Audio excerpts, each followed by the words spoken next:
59 मुलं आज इस्रोला जात आहेत आणि जवळपास 9,500 मुलांच्या मधून 59 विद्यार्थ्यांची निवड झालेली आहे. हे Thiruvananthapuram, Kanyakumari, rocket launching station अशा सर्व ठिकाणी ही मुलं 5 दिवसाचा दौरा त्या ठिकाणी ही मुलं करणार आहेत. आणि जिल्हा परिषदेची शाळेतली मुलं या इस्रोच्या दौऱ्यामध्ये, मिशन भरारी या दौऱ्यामध्ये त्यांची निवड होणं हे खरं म्हणजे अतिशय आनंदाची बाब आहे. आणि खरं म्हणजे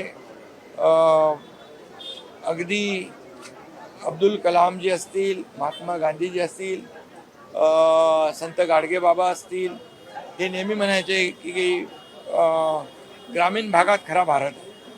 आणि ग्रामीण भागातली मुलं आज इकडे इस्रोला जात आहेत आणि विज्ञानाचा अभ्यास करण्यासाठी, त्या ठिकाणची माहिती घेण्यासाठी ही जातील. आणि खऱ्या अर्थाने एक वैज्ञानिक दृष्टिकोन त्यांना अनुभवता येईल. आणि ही 59 मुलं जी इस्रोला त्यांची निवड झालेली आहे, यांना 26 जानेवारीला मी जिल्हाधिकारी आणि CO आणि शिक्षण विभागाच्या अधिकाऱ्यांना सांगितलं की यांचा दौरा नियोजित करा आणि त्यासाठी 50 लाख रुपयांचा निधी तरतूद त्याची केली. त्यांना सर्व सोयीसुविधा त्या ठिकाणी मिळतील असं नियोजन केलेलं आहे. कुठे पैसे कमी पडणार नाहीत अशा प्रकारच्या सूचना देखील मी दिलेल्या आहेत.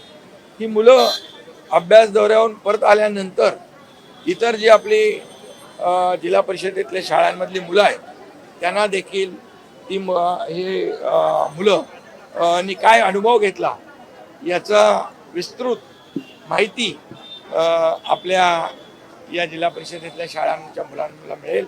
आणि खऱ्या अर्थाने एक जे आपण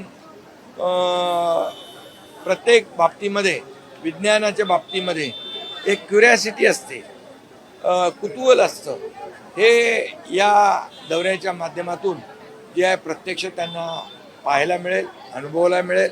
आणि म्हणून हा दौरा मिशन भरारी हा यशस्वी होईल. जिल्हा परिषद शाळेतली मुलं या ठिकाणी माहिती घेऊन येतील आणि त्यांना देखील जग काय आहे हे याचा अनुभव घेता येईल.